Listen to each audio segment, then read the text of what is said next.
stick with him and Christian with Trish Stratus. Okay. That was like the first hits I saw of Jericho, and then the most highlighted time with him was definitely the 08-09 with Shawn Michaels feud, and then Jericho and all that shit. Right. But that was when I was like fully adult. But the first stints of Jericho was definitely the Intercontinental Championship with all the Benjamin type shit, like the. But you know what the purple long pants. You got the good, like chunk of when he started to excel. Well, that's how we Triple H. Not really, because they really made him the man. But they made him work though. Like he had to really fucking earn it, and Vince was still on the cusp of not understanding why they wanted to give him that strap. He didn't fully believe in Jericho. He didn't get it. He didn't understand it. And I mean, look, I get it. I can see why. You know, he wasn't the typical guy that people would have said, you know, give him the shot. What do you think? What moment do you think that, like, in WCW that made WWE go, you know what, like, we want to sign? Was it the move? Was the long list of the moves holds? I think, oh wow, this kid has character. I think a lot of boys in the back liked him. A lot of the guys in the back liked him, and it was also a thing to where his swerve, quote unquote, which that's what it was that occurred with Stone Cold and him winning the championship to make it the undisputed champion that one night, was something that people didn't see coming out. They didn't know. Nobody would have expected that. But he took the ball and he ran with it. Yeah, he ran with it, and he grabbed the metaphorical brass ring. Right. The best part about it was when what you call it when you see individuals and they're looking at Jericho, and it's like, this little guy, you made him your champ. What the fuck is that about? Yeah. Yeah, but that's exactly what it was. Putting the headlock. Love that thing. But no, it's true. It's like nobody expected for him to be something. Then he became one of the biggest heels of all time in WWE. Right. He was the definition of asshole. I think him and Edge were the top two boys in the locker room that really got real heat. Mm-hmm. Like, Jericho, you genuinely hated, and Edge, you genuinely hated. I truly feel like those two men changed the game when it came to the heel. I have like a few bullet points of, like, Jericho. Go, sure, hit it. And I wanted to, like, bounce. Right now, I'm trying to share it on. I went live on YouTube. So. Oh, did you? All right. Yeah. So I have a bullet point,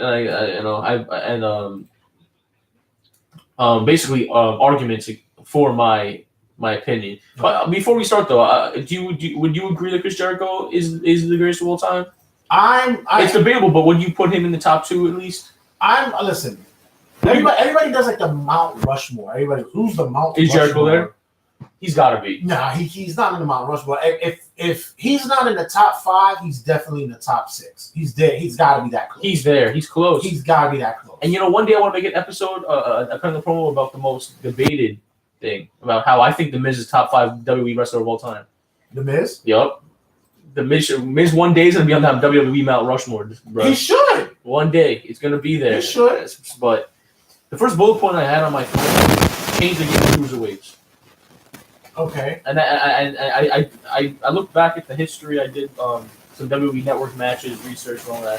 Which, by the way, one of your favorite matches of all time includes Chris Jericho at WrestleMania. Which is what right. That is like your favorite. So, when it comes to the changing the cruiserweight game, I truly feel, yes, of course, it was the Eddie Guerrero and Rey Mysterio. But I think Chris was the first one to put that to effect in WWE, and it showed that cruiserweights are able to be big time, not just in WCW. They were also like a small individual like Chris Jericho could go toe to toe with the Big Show or The Rock, right? Like a big fucking man. So cruiserweight wrestling was like the top thing in the '90s, wasn't it? Like once WCW made it a highlight about Eddie every single week or whatever it was. Well, the Halloween Havoc, Rey Mysterio with Eddie, bro. That preloader to what you call was it the curtain jerker? Kind of. It was that routine for what you call it for like the 9 o'clock hour. That was the like they put them in between 8:30 and 9. But wasn't it always the highlight? Wasn't it always the It funnest should have fuck? been, and it always was. It was always fun to see, like, even when you had La Parka and Juventud and those guys. You motherfuckers! Yeah, you had those guys going in, like Prince, what's his name, Prince Iakea. Like those guys were terrible. But Jericho was that guy that he could open up the 9 o'clock hour, and be the dick that he needed to, because he was. He has a character, but he was also a tweener, because he was even talking shit to Goldberg, right? And he put that motherfucker over. Yeah, see what I'm saying? And the impact he had in WCW. People didn't give him the fucking the love that he deserved. No, and I think everyone's probably saying, yeah, but Rey Mysterio and Eddie Guerrero did that. I'm like, this is my thing. Chris Jericho's personality put him over the top. Yes, his move hold segment. The constant jokes, the constant talking shit. When he fucking when he had what's his name, Festus. He was that was his bodyguard. Yep. Yeah, his bodyguard Festus. It's just his cruiserweight game in the early days of his career was, for me when I watch back, so historic. And I think overlooked, to be honest, because I think a lot of people look at other names and Chris Jericho was never in that category for some reason. So changing the cruiserweight game is my first bullet point. The second thing, which is big, this is one of the biggest things on my list that I had, the Chris Jericho Cruise Rocket Ranger. Okay.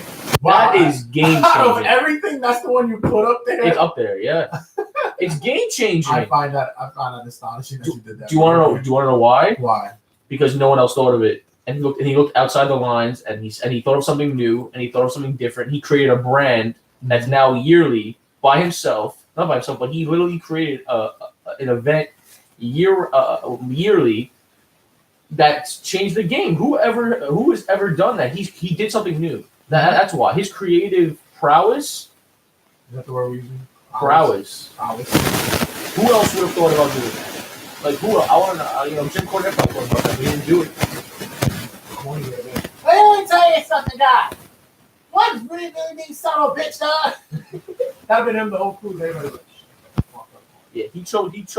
He did two of his best things: his music and his wrestling, and he made a thing which blew up the internet. Like it was fucking. It's awesome. Like that for me, the way that how he created that and how it actually like came to fruition. No one else could say that. No one else could say that they have created a cruise with wrestling like that. That's I love cruises. So for me, it's a game changer. It's a game changer. I'm just saying the cruise. Like, isn't the cruise like big for wrestling? Like, I know it's a super, like it's a silly gimmick, but it's no, but true. Like it's sold out. We heard the story from Steve Bress. It's sold out. There's some more ideas you had. And plus, they had comedy. Yeah, you put culture. Yeah, together. You wasn't a company part of it. Chris Jericho was rocking Wrestling Ranger, which will become eventually. I gotta go. Bravo! That's a big bravo to Jericho for like thinking about that. No one else, everyone else was so cookie cutter. That's why you and I was wanting to know about it. I do. Another point for me was he redefined the word heel. He was one of them. I would change that. He's one of the people who redefined it. He truly put. He used his personality in ways in which a lot of people are scared to do. He went above and beyond, like I said, Edge and even The Rock. And used their personality and characters to truly hate the person. Nowadays, it's rare to really hate a heel. Nowadays, if someone turns heel, you go, fuck yeah, I love this motherfucker, I'm buying his shirt. Yeah. I'll be honest, looking back at the old days, if I was watching that era, like now, I'd be like, yo, Jericho's a dickhead. Like, I personally like not like him. Like, just like I hated Edge when I was a kid. Him crossing the line. Crossing the line. Crossing the line. You know what it is too, is that some people don't know how to live in. Right, and I think he does. Yeah. He knows how to live in. Is he Is he one of the heroes that you watched at whatever you not Yeah, growing up? I mean, when he first was able to grab the persona, the lighting, what it is to get it's something that inspires me when he came to wrestling. Like, not many people, that's it. Not a lot of guys coming into the game of wrestling look to Jericho like a guy. He's an example of what it is to be a technician. Rarely got hurt, looked a real injury guy. You know, he had a bunch of never really helped us to run up that situation. Never was much of Israel, never wrestler. Took care of the guys. For example, what's going to happen with never injury. That's a good point. And I forgot about that. Looking out for the boys. He went off on his feet. And even in the back, like when that shit happened, Brock Lesnar and Jordan. Did he press him? Yeah, he pressed him. All kinds of issues that's leader. Of leadership and also a guy. That's the one who grabbed the young boys and he grabbed the people locker room and leads them. Right. Which I think he's gonna do AEW.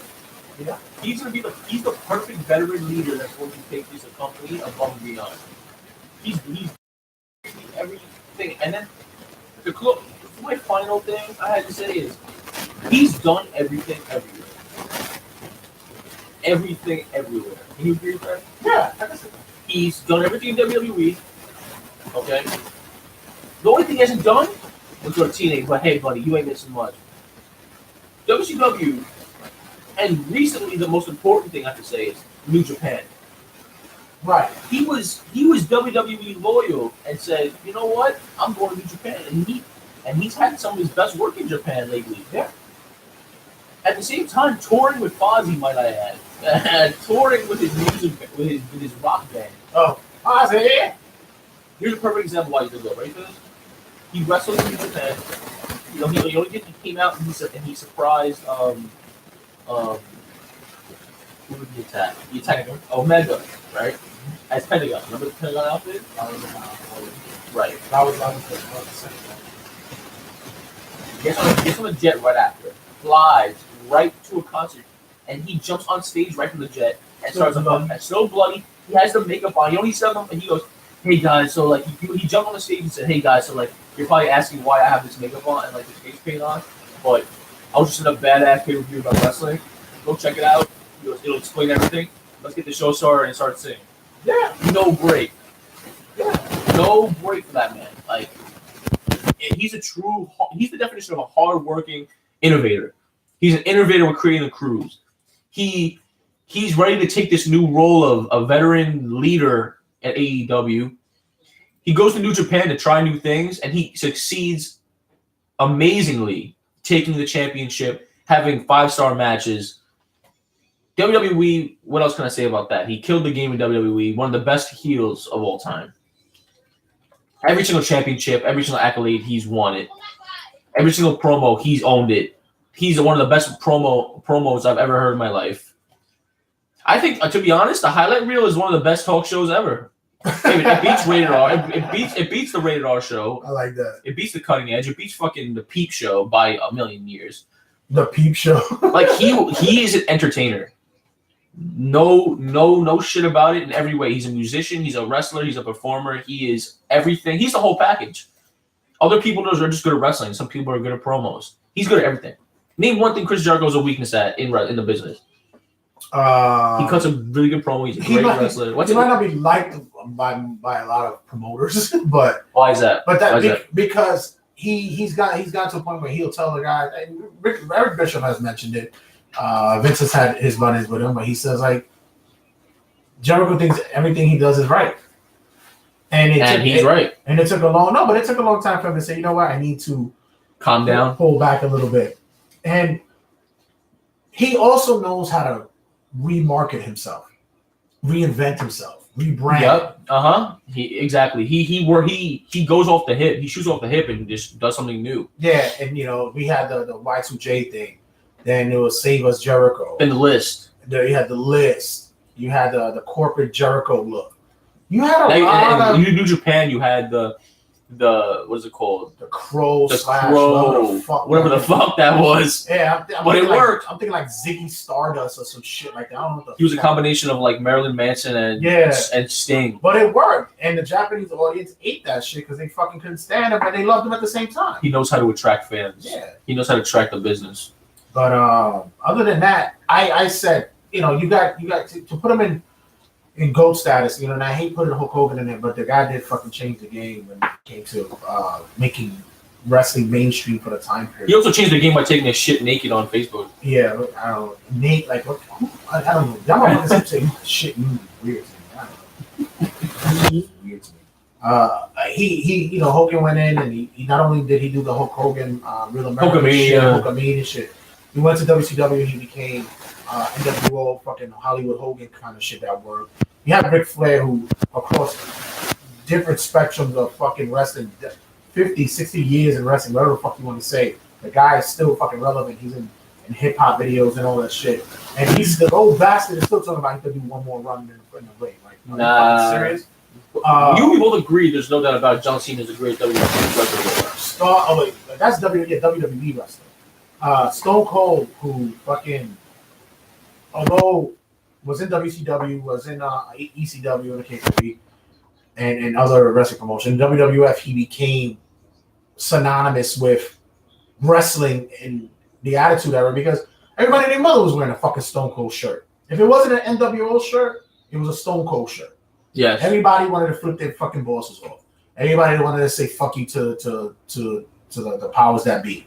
And Stone Cold was the epitome. And he did it mud hole stomp, punch to the face. Simple shit. And changed the game. And fucking was game changer. The Rock, same shit. The Rock is one of the best heels I've seen. The Rock, fucking Hollywood Rock was great. He had the look, the physique, the personality. You put him in the ring with anybody, he'll fucking put them over, and he'll get put over. He's another one that greatest of all time, as in wrestling, no. Greatest of all time, WWE, yes. That's John Cena. And WWF. No, Rock is there. Rock is it. Because Rock never went nowhere else. Rock never went anywhere else. Right. So I say. So you put John and Rock? Yeah, they're separate. They're different. But greatest as in still like he transcended wrestling, fucking TV shows, movies, whatever the fuck it is that he does these days. And I think Jericho's he'll still come in Jericho's and fucking, right there. Yeah. But I said that's for Undertaker. Undertaker's another one. Oh, he's WWE all the way. He's wrestled other places. Me Mark Calloway was in other places. Like he's been everywhere else. And then you also could put in the arguments Dusty Rhodes is in there. Nope. You could put CM Punk. No. You put fucking Austin Aries. No. No. I mean, but these are guys like you might say no to Dustin, but yeah, Bruno Sammartino, yeah, like you put those guys in great time, you put those in conversations. Jericho has to be in those conversations. It's no doubt he has to be. My top wrestler of all time is Shawn Michaels. Shawn Michaels, no one ever is going to top Shawn Michaels for me. Shawn Michaels is my number one. He's always Shawn, another one, WWE great. He's great. Shawn is my number one. Never went anywhere else. He's always going to be my number one. No one's going to beat him. My top three are Shawn, Edge, and Jericho. And Jericho's transcended the business from not just wrestling itself, but music, cruises, culture, and now, to be honest, I don't think we've seen the best of him yet. I think his AEW work is gonna be even better than his New Japan shit. I can't wait. All right, guys. When we come back, we're gonna have tons of stuff. We have Smooth Blackman from House of Glory's tag team, NYWK, talking about everything that's going on in today's society for the new year, and as well as his thoughts about the progression of wrestling when it comes to the Black and Latino community, and also his thoughts about the hip hop game and what's going on with the culture. And also wrestling. It's always nice having Smooth here. Yeah, Smooth is a great guy, great supporter of the show. And fuck you, Facebook. I'm gonna start. You know what? Once I get this YouTube shit going, I'm gonna start going on YouTube more and start just sharing it through that way. Fuck this bullshit. We gotta get the page on YouTube going. Yeah, that's true. Fuck that shit. I think you're really mad right now. You wanna go to run? I'm pissed. I'm getting a new phone. So once I get a new phone, it's gonna be different angles of where we're recording from. So if you miss it from one end, you can pick it up on the other side. So 2019, we changing the fucking game for real. This is getting on my damn nerve. All right, guys. When we come back, once again, like I said, Tons and Tons Stores Wrestling Rundown, AEW Rundown, Rundown, and other shit with wrestling. So, guys, don't go anywhere. Stick around. We will return.